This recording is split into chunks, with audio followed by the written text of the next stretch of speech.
I'll be quick on the other two because you can find the information elsewhere.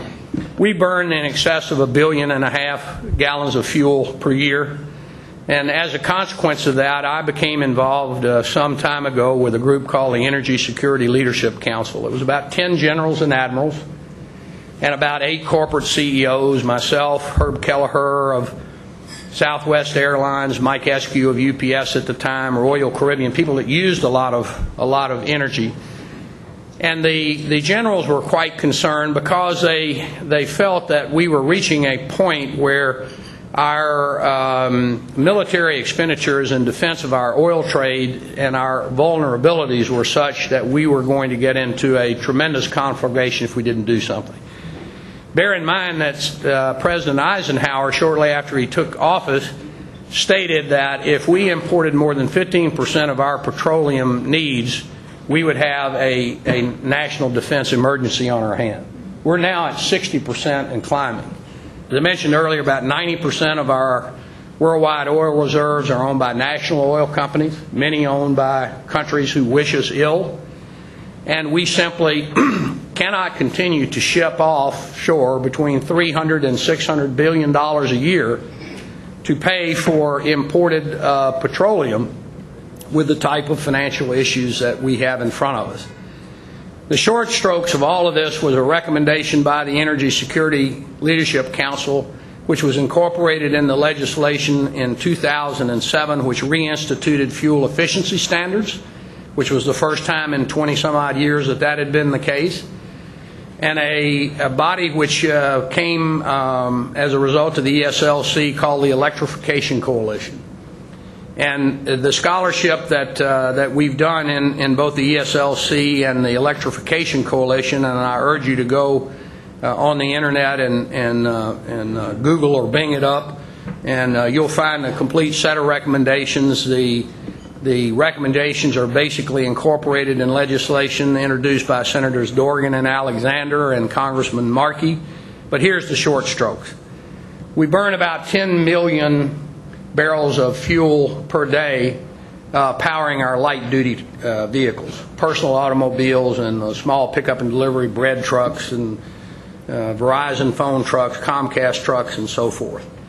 Combined with the 2007 measures that were enacted into law, incorporation of the Electrification Coalition's recommendations would take the projected fuel demand from light-duty vehicles 25-year hence at about 14 million barrels a day, based on a 3% GDP growth rate, to about 4 million barrels a day. These are serious numbers. And this is not pie in the sky. The battery technologies are on the path to achieve a 200-mile vehicle at a capital cost that's roughly equivalent to an internal combustion engine today. FedEx is now operating all electric vehicles. They cost about 20% per mile compared to our internal combustion engines. They are zero-emission vehicles. And let me give you the real kicker in all of this. There are about 250 million private automobiles in the United States. And we generate a tremendous amount of electrical power from a diverse universe of sources: coal, natural gas, hydroelectric, solar, wind, geothermal.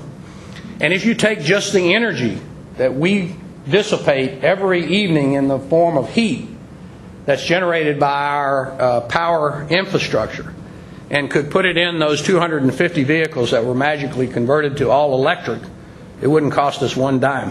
We're already producing the power. Now that's a hypothetical, and obviously changing the grid and putting in the power state, the things and all are part of it, but the Electrification Coalition's estimate is a cost of about $100 billion to put in those kinds of capabilities over the next 10 years, has about a $300 billion per year benefit to the United States economy, about $2,000 of benefit per family in the United States. So this is something we can do. It just takes the national will to do it. I commend the administration and the President and Senators Dorgan and Alexander and Congressman Markey, and I think you'll find these recommendations very interesting. They were also independently verified by the University of Maryland's Econometric Study Group.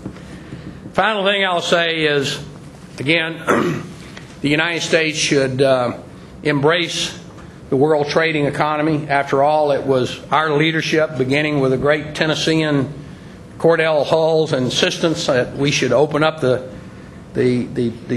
trading system of the world. He famously remarked that when goods cross borders, armies rarely do. He was the architect of much of the United Nations and GATT legislation that the U.S. entered into at the end of World War II. It's now 28% of our economy, and it's almost laughable to someone like me who's engaged in this every day to see these hundreds of thousands of items going all over the world between these most incredible traffic lanes from Tashkent to Corinth, Mississippi, and from outback Montana to Rio and so forth, and Brazilian jets and chips made in Guangzhou and so forth, to think that we could realistically talk about rolling back globalization. It might as well be talking about rolling back the tides. So what we need to do is to embrace it, to do a better job of cushioning the impact from people that get displaced by foreign trade. But there are hundreds of millions of customers for American goods that we can produce with a reindustrialized an American economy, one less dependent on foreign petroleum. And I, for one, am an optimist that we can go back to the kinds of high growth rates if we do those things that will at least mitigate the tough choices that we'll have to make on the expense side of the ledger. Thank you very much.